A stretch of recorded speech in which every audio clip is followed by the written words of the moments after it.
اب 15ویں صدی میں ہم ہیں۔ اب ایک بات میں کہہ رہا ہوں اور وہ میری ذاتی رائے ہے، گمان اندازہ اس میں مجھ سے اختلاف کرنے کا ہر ایک کو حق ہے۔ میرے نزدیک 15ویں صدی ہجری اب مجدد کامل الامام المہدی سلسلہ تجدید خلافت کی آخری کڑی کے ظہور کا وقت ہے۔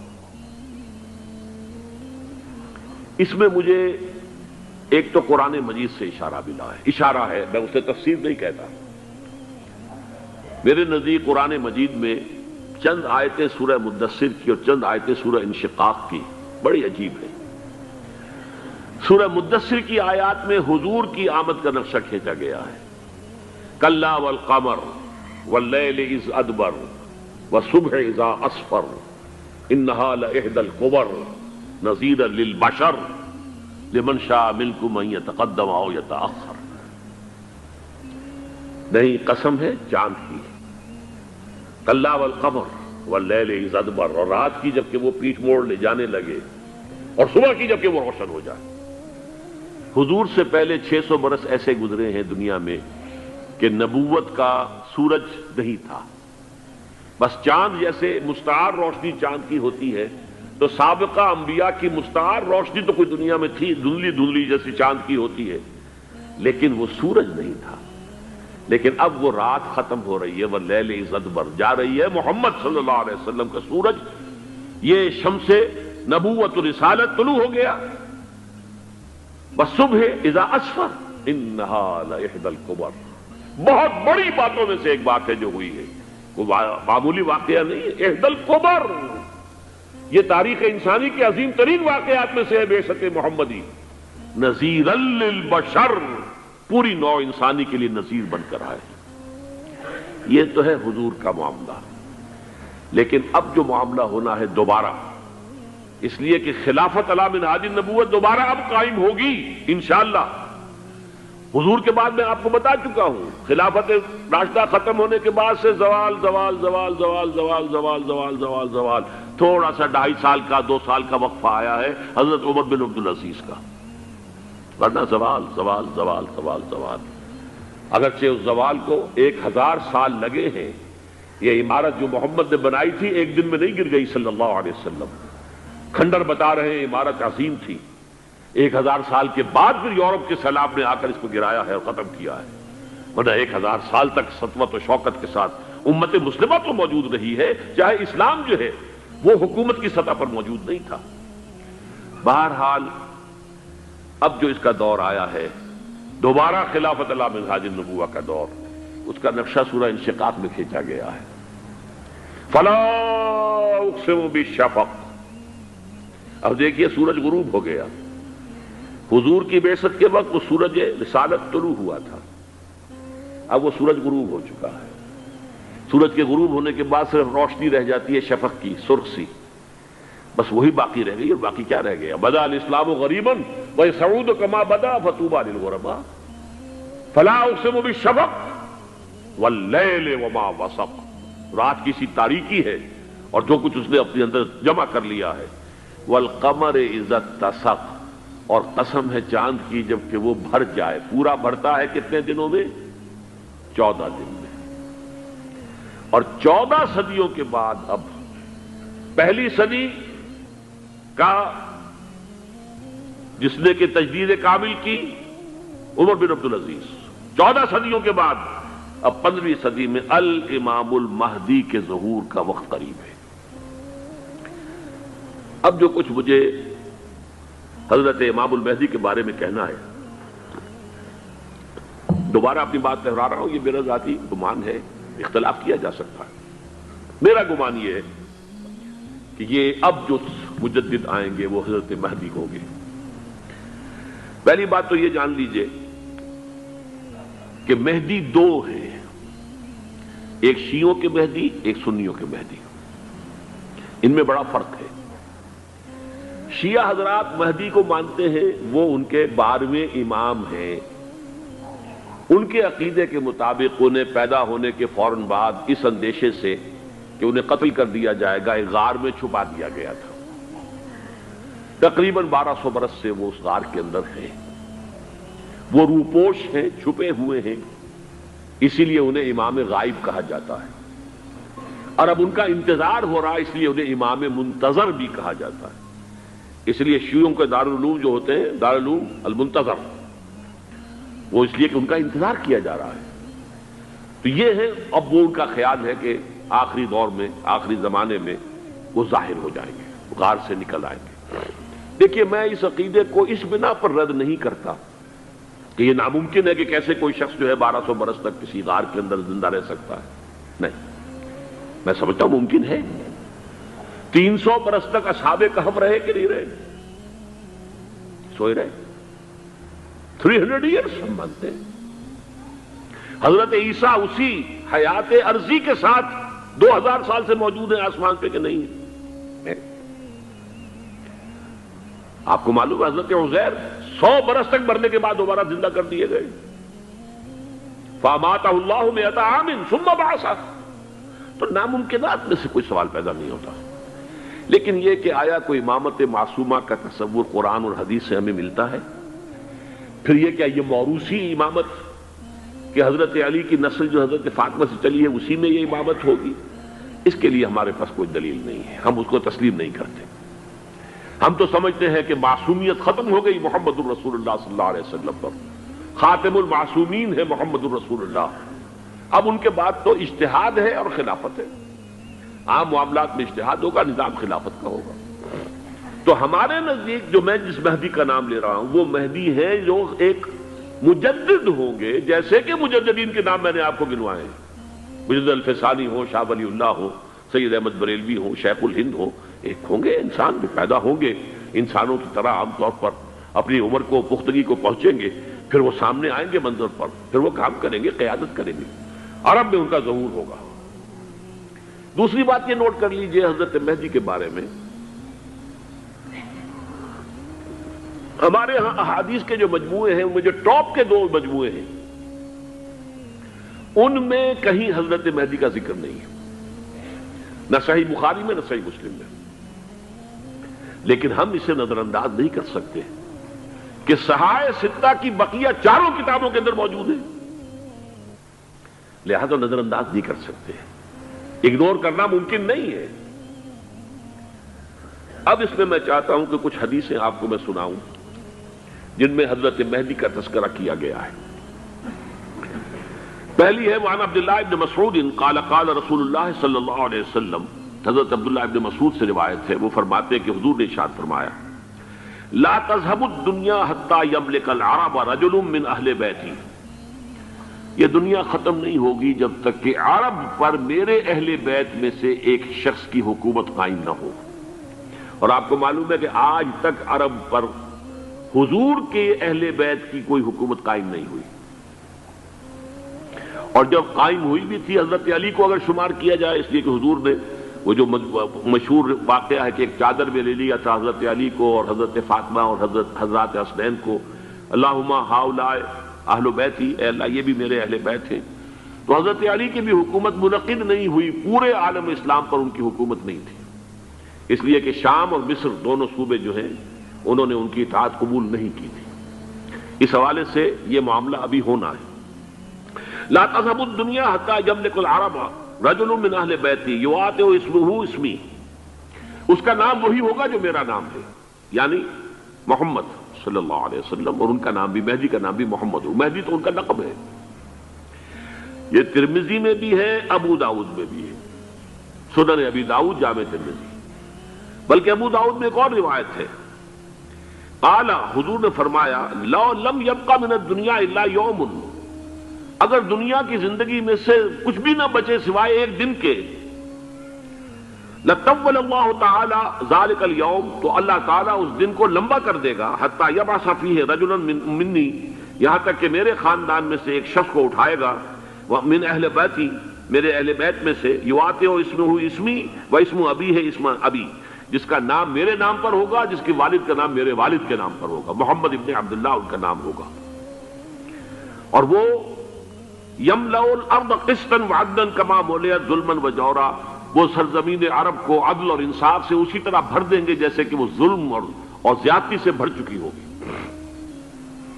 دوسری روایت ہے حضرت ابو سعید خدری رضی اللہ تعالی عنہ سے، حضور نے فرمایا المہدی منی اجل الجبہۃ اقن الانف یملأ الارض قسطا وعدلا کما ملئ ظلما وجورا یملک 7 سنین، رواہ داؤد، کہ مہدی مجھ میں سے ہوں گے بڑی روشن پیشانی والے اور بڑی کھڑی ناک والے، وہ زمین کو بھر دیں گے انصاف سے اور عدل سے جیسے کہ وہ ظلم سے بھری ہوئی ہوگی، اور وہ 7 برس تک حکومت کریں گے۔ عرب میں خالص خلافت علی منہاج النبوہ کا نظام حضرت مہدی کے ہاتھوں قائم ہوگا اور 7 برس تک قائم رہے گا عرب کے اندر۔ اس کا اگلا مرحلہ میں بعد میں بیان کروں گا۔ تیسری روایت، اور اس کو میں اس لیے خاص طور پہ سنا رہا ہوں کہ اس میں وہی الفاظ آئے ہیں جو میں نے ابتدا میں حدیث آپ کو سنائی تھی، اس کے الفاظ ہیں۔ عن ابی سعید قال ذکر رسول اللہ صلی اللہ علیہ وسلم بلاء یصیب هذه الامہ حتی لا یجد الرجل ملجا یلجا الیہ من الظلم۔ حضور نے ذکر فرمایا کہ ایک دور ایسا آئے گا انتہائی ابتلاء اور آزمائش اور مصائب کا کہ کسی شخص کو کوئی سر چھپانے کی جگہ نہیں ملے گی اس ظلم سے اپنے آپ کو بچانے کے لیے۔ فَيَبْعَثُ اللَّهُ رَجُلًا مِنْ عِتْرَتِي وَأَهْلِ بَيْتِي، تو پھر اللہ میرے خاندان میں سے، میرے اہل بیت میں سے اٹھائے گا ایک شخص کو، فَيَمْلَأُ بِهِ الْأَرْضَ قِسْطًا وَعَدْلًا، اور اس کے ذریعے سے اللہ تعالیٰ زمین کو عدل و قسط سے بھر دے گا۔ يَرْضَى عَنْهُ سَاكِنُ السَّمَاءِ، یہ وہی الفاظ آ گئے اب، اس سے پھر راضی ہو جائیں گے آسمانوں میں رہنے والے بھی، وَسَاكِنُ الْأَرْضِ، اور زمین میں رہنے والے بھی۔ لا تدع السماء من قطرها شيئا الا ثبته، آسمان اپنا ایک قطرہ بھی نہیں روکے گا مگر یہ کہ اس کو زمین کے اوپر نثار کر دے گا، بارش کی شکل میں گرا دے گا۔ ولا تدع الارض من نباتها شيئا الا اخرجته، اور زمین اپنی پیداوار میں سے کوئی شے نہیں چھپائے گی، نہیں روکے گی مگر اس کو ظاہر کر دے گی۔ چوتھی حدیث جو ہے وہ حضرت ام سلمہ سے رضی اللہ تعالی عنہ قال سمعت رسول اللہ صلی اللہ علیہ وسلم یقول المہدی من عترتی من اولاد فاطمہ، رواہ ابو داؤد، یہ بھی سنن ابو داؤد کی روایت ہے۔ حضور نے فرمایا مہدی میرے خاندان سے، میرے اہل بیت سے ہوں گے، یعنی اولاد فاطمہ میں سے، اور تفسیر اس کی آتی ہے کہ حضرت حسن کی اولاد میں سے ہوں گے۔ پانچویں حدیث میں آپ کو سنا رہا ہوں، اور اس میں ایک عجیب مشابہت آپ کے سامنے آئے گی حضرت عمر بن عبدالعزیز کے ساتھ، یہ اول اور آخری کڑی کے درمیان مشابہت۔ عن علی رضی اللہ تعالی عنہ، یہ حدیث جو ہے مسند احمد ابن حنبل میں بھی ہے اور سنن ابن ماجہ میں بھی ہے۔ قال قال رسول اللہ صلی اللہ علیہ وسلم المہدی منا اہل البیت یصلحہ اللہ فی لیلۃ، مہدی ہم میں سے ہوں گے، ہمارے اہل بیت میں سے، اور اللہ ایک ہی رات میں ان کی اصلاح کر دے گا۔ یعنی وہ پہلے سے کوئی زیادہ روحانی یا دینی کوئی اس سے طرح کی شخصیت نہیں ہوں گے، لیکن ایک ہی رات میں اللہ تعالیٰ ان کی سیرت و کردار کے اندر انقلاب عظیم برپا کر دے گا۔ جیسے کہ میں نے عرض کیا تھا آپ سے کہ عمر بن عبدالعزیز کی زندگی میں انقلاب عظیم آیا ہے، خلافت کا بوجھ پڑتے ہی کہاں وہ خوش باش اور خوش لباس اور خوش خوراک، وہ شہزادہ ٹھاٹ باٹ والا، جاگیر والا، گورنر کا بیٹا اور خود گورنر، اور کہاں یہ کہ اس کی وہ درویشی جو میرے نزدیک واللہ عالم، ڈرتے ڈرتے کہہ رہا ہوں، میرے نزدیک وہ حضرت ابو بکر، حضرت عمر اور حضرت علی کی درویشی کو بھی مات دے گئی۔ لیکن کنٹراسٹ بہت شدید ہے، وہاں جو بھی کچھ تھا وہ تدریجاً آیا تھا، ہوتے ہوتے ہوتے ایک انتہا، اور یہاں سڈن آیا۔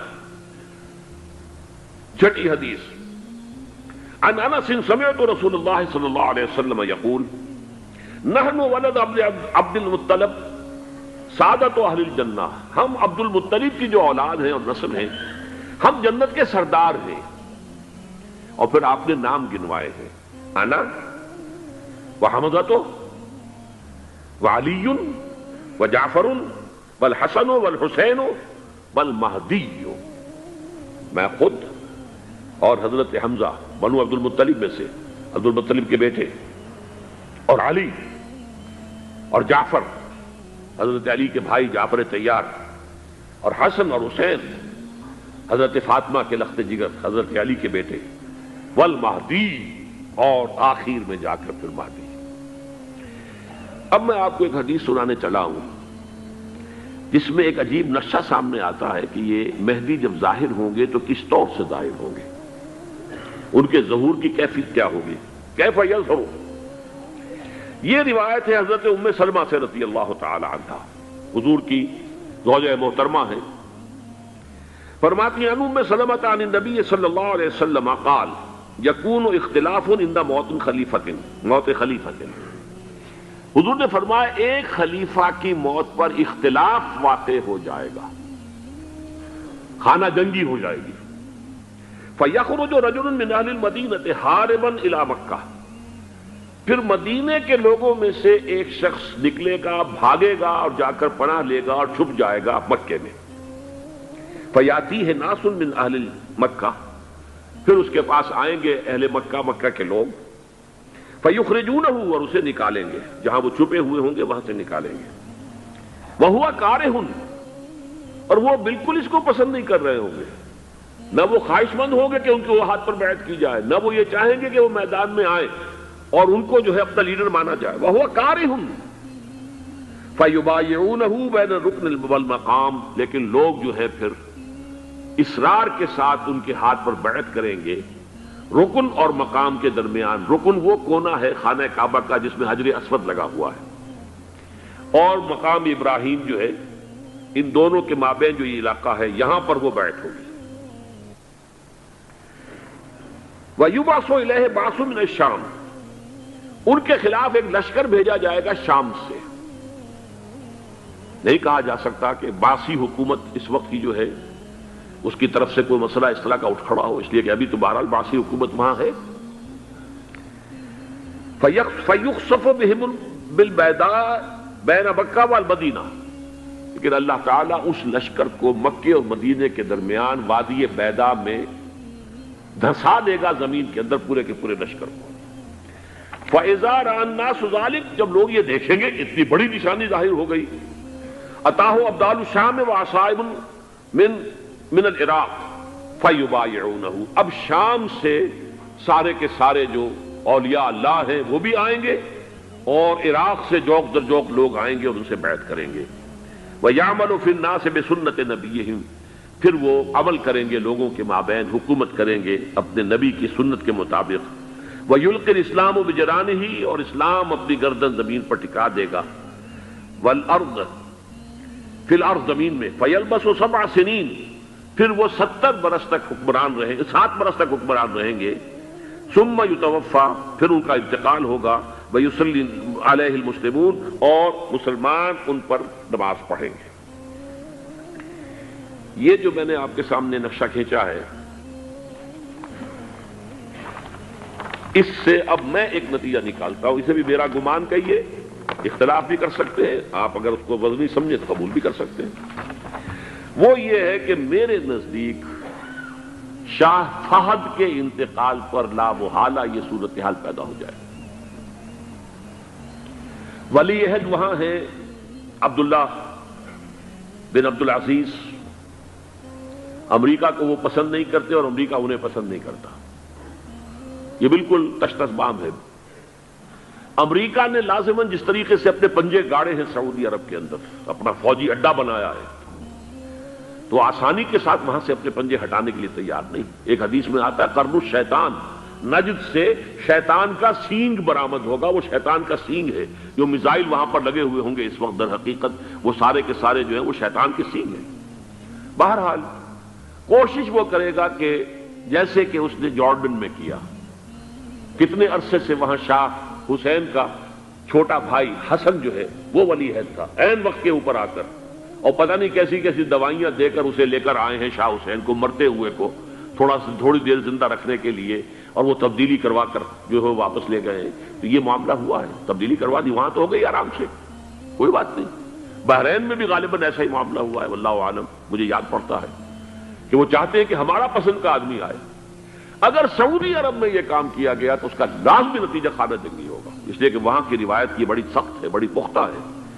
پھر یہ کہ وہاں جو ہے امیر عبداللہ جو ہے، جو وہاں پر اگرچہ سپہ سالار وہ نہیں ہے، کمانڈر ان چیف وہ نہیں ہے، کمانڈر ان چیف تو کوئی اور ہے، لیکن الحرس الوطنی جو ہے، نیشنل گارڈز، بہت بڑی فورس ہے وہ۔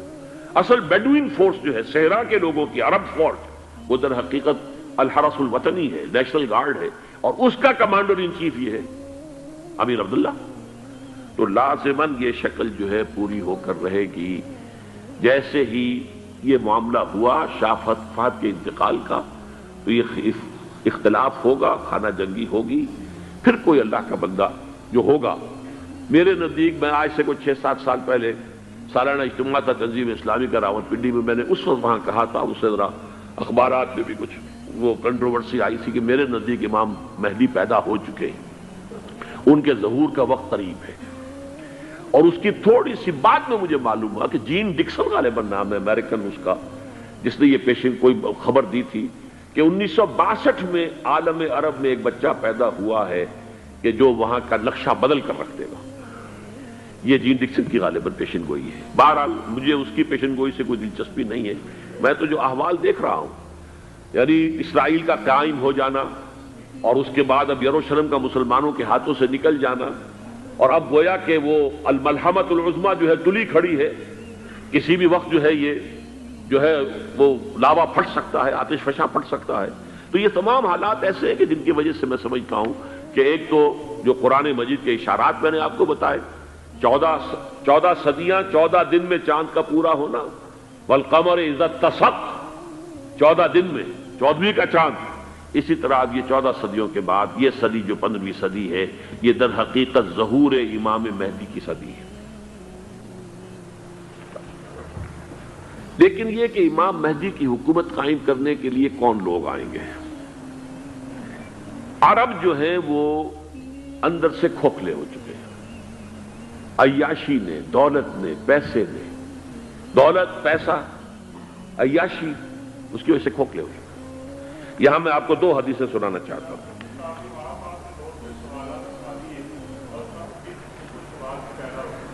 بہت سے ہو گئے، آپ اطمینان سے تشریف رکھیے۔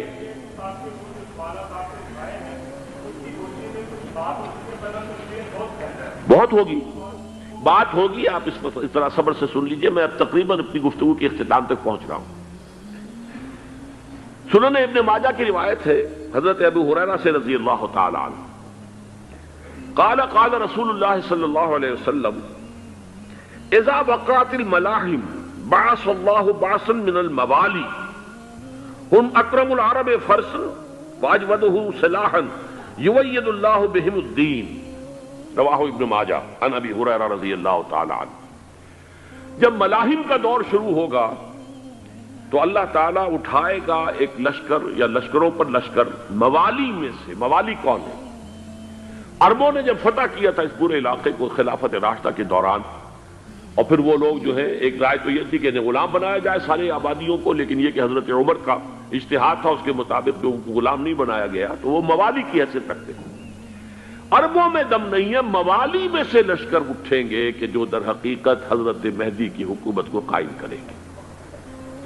دوسری حدیث سنیے، عن عبداللہ ابن الحارث رضی اللہ تعالی عنہ، اور یہ ابن ماجہ کی روایت ہے، قال قال رسول اللہ صلی اللہ علیہ وسلم یخرج ناس من المشرق فیوطئون للمہدی یعنی سلطانی، لشکر نکلیں گے، لوگ آئیں گے مشرق سے، اور وہ حضرت مہدی کی حکومت کو جمائیں گے اور قائم کریں گے۔ اب ذرا نوٹ کیجئے کہ جزیرہ نما عرب کے مشرق میں کون سے ملک ہیں؟ 3، ایران، افغانستان، پاکستان۔ یہ 3 سالڈ مسلم ممالک، مسلم آبادی اکثریت۔ ویسے تو یہ کہ آگے ہندوستان میں 20 کروڑ مسلمان ہیں، لیکن وہ 20 کروڑ جو ہے وہ تو 80 کروڑ کے اندر تحلیل ہو جاتے ہیں غیر مسلموں میں، لیکن یہاں جو معاملہ ہے یہ خالص اکثریت کے۔ ان میں سے ایران کا معاملہ جہاں تک ہے، نمبر 1 یہ کہ وہ شیعہ عقائد کے حصار میں بند ہے، اس سے ادھر ادھر ہونا اس کے لیے ممکن نہیں۔ حدیث میں یہ بھی آتا کہ اصفہان سے 70,000 یہودی دجال کا ساتھ دیں گے۔ لیکن بہرحال خراسان ایک صوبہ ہے افغانستان کا اس وقت بھی، شمال مشرقی کونے میں، مجھے امید ہے وہاں سے خیر کی، کیونکہ خراسان کا لفظ وہاں پہ شامل ہے، اور حضور کی حدیث میں بعد میں آپ کو سناؤں گا کہ خراسان سے فوجیں چلیں گی جو یروشلم کو دوبارہ حاصل کریں گی، فتح کریں گی، جیسے پہلے یروشلم کھویا عربوں نے تھا، دوبارہ حاصل کیا تھا کرد نے، کرد خون صلاح الدین ایوبی رحمت اللہ علیہ. ایسے اب پھر عربوں نے کھویا ہے، لیکن لینے والے خراسان سے لشکر آئیں گے. یخرج من خراسان رایات و سود لا یردھا شیء حتی تنصب بإیلیا. خراسان کے علاقے سے کالے علم لے کر لشکر چلیں گے جن کے رخ کو کوئی موڑ نہیں سکے گا جب تک کہ وہ جا کر یروشلم میں نصب نہ ہو جائے. اس کے بعد نام آتا ہے پاکستان کا. یہ ہے میری اور آپ کی داستان، اور یہ ہے سبب جس کی وجہ سے کہ میں آپ سے یہ گفتگو کر رہا ہوں.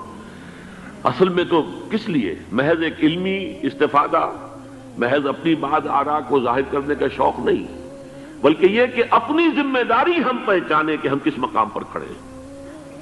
دیکھیے، اس پاکستان کے بارے میں یا ہندوستان کے بارے میں علامہ اقبال نے کہا تھا اپنے ترانہ ملی میں، میر عرب کو آئی ٹھنڈی ہوا جہاں سے، میرا وطن وہی ہے، میرا وطن وہی ہے. اور مجھے بتایا گیا کہ سنن ابی داؤد میں یہ روایت موجود ہے کہ حضور نے فرمایا کہ ہندوستان کی طرف سے مجھے ٹھنڈی ہوا آتی، اگرچہ مجھے وہ حدیث ابھی نہیں ملی ہے، لیکن حزب التحریر کا ایک کارڈ مجھے ملا تھا، تو اس میں اس حدیث کا اور اس میں ابو داؤد کا روایت کا حوالہ موجود تھا. لیکن میں جو چیز آپ کو بتا چکا ہوں وہ یہ کہ الف ثانی کا پورا تجدیدی کارنامہ اس ہندوستان کی سرزمین میں ہوا. مجدد الف ثانی شیخ احمد سرندی، شاہ ولی اللہ دہلوی، سید احمد بریلوی، وہ تو ہمارے پاکستان میں آ کر جو ہے ان کا خون جذب ہوا ارض پاکستان میں. پھر شیخ الہند مولانا محمود حسن. تحریک خلافت چلی تو صرف ہندوستان میں چلی اور کہیں نہیں چلی. آزادی کی تحریک چلی پوری دنیا میں، وہ نیشنلزم کی بنیاد پر چلی، ملے نیشنلزم، عرب نیشنلزم، ترک نیشنلزم. ہمارے ہاں چلی تو اسلام کے نام پر پاکستان کا مطلب کیا؟ لا الہ الا اللہ. پھر پاکستان قائم ہوا معجزے کے طور پر، بلکہ نازل ہوا ہے لیلۃ القدر میں. انا انزلناہ فی لیلۃ القدر، جیسے قرآن نازل ہوا لیلۃ القدر میں، یہ پاکستان بھی نازل ہوا لیلۃ القدر میں. اس کا برقرار رہنا ابھی تک معجزہ ہے. ہندو یہ سمجھتا تھا، کانگریس سمجھتی تھی کہ جھٹپٹ ختم ہو جائے گا. پھر یہ کہ اس کا قرارداد مقاصد کا پاس ہو جانا، مزید بھی اور اضافی دفعات دستور میں آ جانا، اب کمرشل انٹرسٹ کو ربا قرار دے کر حرام قرار دینا، یہ سارے لینڈ مارکس ہیں کہ جو اشارہ کر رہے ہیں کسی چیز کی طرف، معاملہ کدھر جا رہا ہے.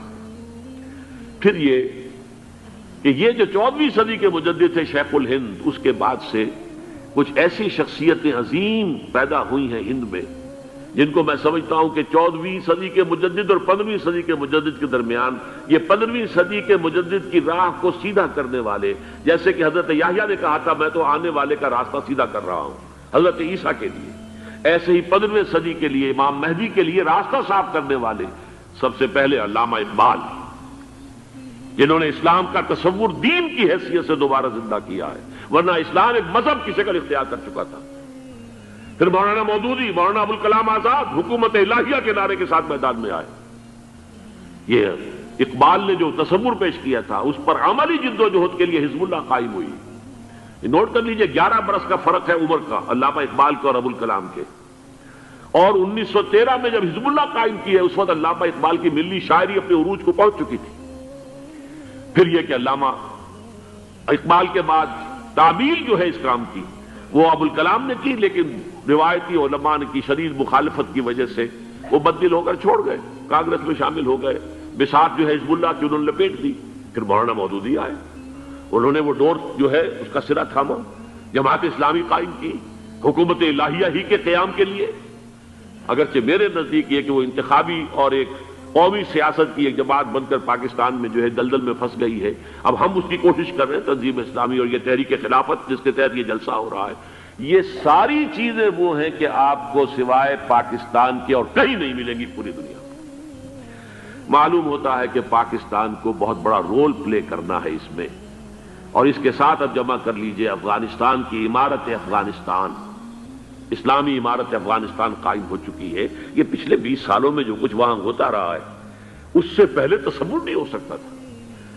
کابل جو ہے وہ تو جیسے پیرس کا تمدن تھا ویسے کابل کا تھا، وہی لباس، وہی سکرٹس. یہاں جب آئے تھے شاہ ظاہر شاہ سرکاری دورے پر تو ان کی جو ملکہ صاحبہ تھی ان کے ساتھ وہ سکرٹ میں ملبوس تھی. کابل جو ہے وہ بالکل ایک پیرس کی طرح کا شہر تھا. آج کابل جو ہے جا کر دیکھیے، علامہ اقبال کے فرزند بھی دیکھ کر آئے ہیں، تو اگرچہ وہ خود میں سمجھتا ہوں کہ خاصے انہیں آپ لبرل کہیں، آزاد خیال کہیں، لیکن اس درجے متاثر ہو کر آئے تھے کہ انہوں نے یہ کہا افغانستان میں جو میں نے حالات دیکھے ہیں کہ اگر 2-4 اور مسلمان ملکوں کے اندر یہ نظام قائم ہو جائے تو پوری دنیا مسلمان ہو جائے گی۔ یہ سب کچھ کیسے ہو رہا ہے؟ یہ آنے والے دور کی جھلکیاں ہیں۔ Coming events are casting their shadows before. یہ سب بتا رہے ہیں کہ پاکستان افغانستان کو مل کر اس میں کوئی عظیم رول پلے کرنا ہے۔ اور اس کے ضمن میں اب میں علامہ اقبال کے بارے میں آخری بات کہہ رہا ہوں۔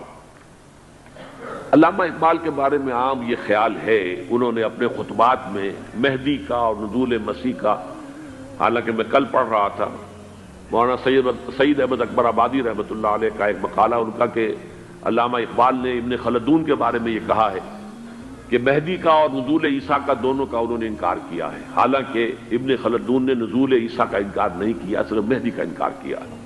بہرحال علامہ اقبال نے خطبات میں انکار کیا ہے، لیکن یہ کہ اپنی شاعری کے اندر میں چیلنج کرتا ہوں کسی بڑے سے بڑے اقبال شناس کو، ان کا یہ شعر ذرا سنیے: خضر وقت از خلوت دشت حجاز آید بروں، کارواں زی وادی دور و دراز آید بروں۔ خضر وقت، امام وقت، رہنمائے وقت، قائد وقت، خلوت دشت حجاز، حجاز کی صحرا کی کسی خلوت گزینی سے نکل کر باہر آئیں گے۔ میں حیران ہوتا ہوں علامہ کے اس فکر پر اور اس مصرے پر۔ یہاں انہوں نے شیعہ اور سنی دونوں کے کانسیپٹ جمع کر دیے۔ شیعہ کا کانسیپٹ یہی چھپے ہوئے کسی غار میں وہاں سے برآمد ہوں گے، اور ہمارا کانسیپٹ میں ام سلمہ رضی اللہ تعالیٰ عنہ کی حدیث سنا چکا، چھپے ہوئے ہوں گے وہ وہاں پر، مدینے سے نکل کر آ کر مکے میں چھپ جائیں گے۔ اس خانہ جنگی کی حالت میں لوگ ان کی طرف دیکھ رہے ہوں گے، سوچتے ہوں گے انہیں میدان میں آنا چاہیے، کوئی پارٹ پلے کرنا چاہیے، امت کی رہنمائی کرنی چاہیے، لیکن وہ چھپیں گے، وہ کارے ہوں گے، وہ اس ذمہ داری کو قبول نہیں کرنا چاہیں گے، جا کے چھپ جائیں گے مکے میں، وہاں سے مکے والے انہیں نکالیں گے، اور وہ کارے ہوں گے، انہیں بالکل یہ پسند نہیں ہوگا کہ یہ ذمہ داری اٹھائیں۔ تو خضر وقت از خلوت دشت حجاز آیت بروں، کارواں زی وادی دور و دراز آیت بروں۔ کارواں جو چلے گا ان کی مدد کے لیے اس وادی دور و دراز، اس عظیم وادی دور و دراز، یہ وادی سندھ ہے۔ وادی سندھ جو ہے ہم سمجھتے ہیں کہ صرف یہ پاکستان اور پنجاب جو ہے یہ اس میں شامل ہے، سندھ اور پنجاب نہیں، افغانستان کا پورا مشرقی علاقہ اس میں شامل ہے۔ جیسے دریائے جہلم سندھ میں جا رہا ہے، جیسے دریائے گلگت سندھ میں آ کر ملتا ہے، جیسے دریائے چناب اور راوی اور جہلم اور یہ سب جا رہے ہیں اور آ رہے ہیں، اسی طرح دریائے کابل کہاں سے آ رہا ہے، دریائے گومل کہاں سے آ رہا ہے، ٹوچی کہاں سے آ رہا ہے، یہ سارا جو ہے ڈرین جو ہو رہا ہے، ایسٹرن جو ہے پارٹ آف افغانستان، یہ سب وادی ہے۔ اس وادی کے یہ 2 حصے ہیں، ایک حصہ جو ہے یہ ادھر پاکستان میں ہے، اور اسی وادی کا دوسرا حصہ جو ہے وہ افغانستان میں ہے۔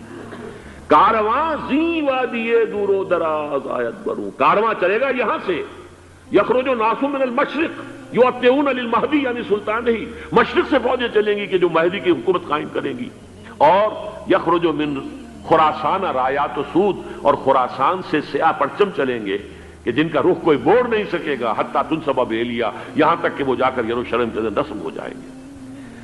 حضرات، میں ایک میری گفتگو کا حصہ باقی تھا لیکن میں اسے چھوڑ رہا ہوں، اس لیے کہ گلوبلائزیشن جو اس کی ہوگی، جو خلافت علی منہاج النبوہ کی تجرید کامل حضرت مہدی کے ہاتھوں عرب میں ہوگی، اس سے پہلے اس کے لیے محنت، کوشش، جد و جہد پاکستان اور افغانستان میں ہو چکی ہوگی جو اسے سپورٹ کرے گی اور وہاں جا کر حکومت قائم کرے گی۔ اس کے بعد گلوبلائزیشن کا جو مرحلہ اس کا ہے وہ حضرت مہدی کے ہاتھوں نہیں ہے، وہ حضرت عیسیٰ ابن مریم ان کے نزول کے بعد ہے، جن کے نزول کے بعد دجال کا خاتمہ ہوگا اور یہودیوں کا استحصال ہوگا، مسلمانوں پر بھی بڑی تکالیف عربوں پر آئیں گی، شدائد آئیں گے، لیکن یہ وہ میں حصہ جو اپنی گفتگو کا آج چھوڑ رہا ہوں اس لیے کہ میں دیکھ رہا ہوں کہ بعض حضرات کا صبر کا پیمانہ اب لبریز ہو رہا ہے۔ اکھیاں نہ ویکھیا نہیں اللہ، اکھیاں نہ ویکھیا نہیں اللہ، اساں تے سونا یار ویکھیا، اکھیاں نہ ویکھیا نہیں اللہ، ਅਸਾਂ ਤੇ ਸੋਹਣਾ ਯਾਰ ਵੇਖਿਆ ਇਹਨਾਂ ਅੱਖੀਆਂ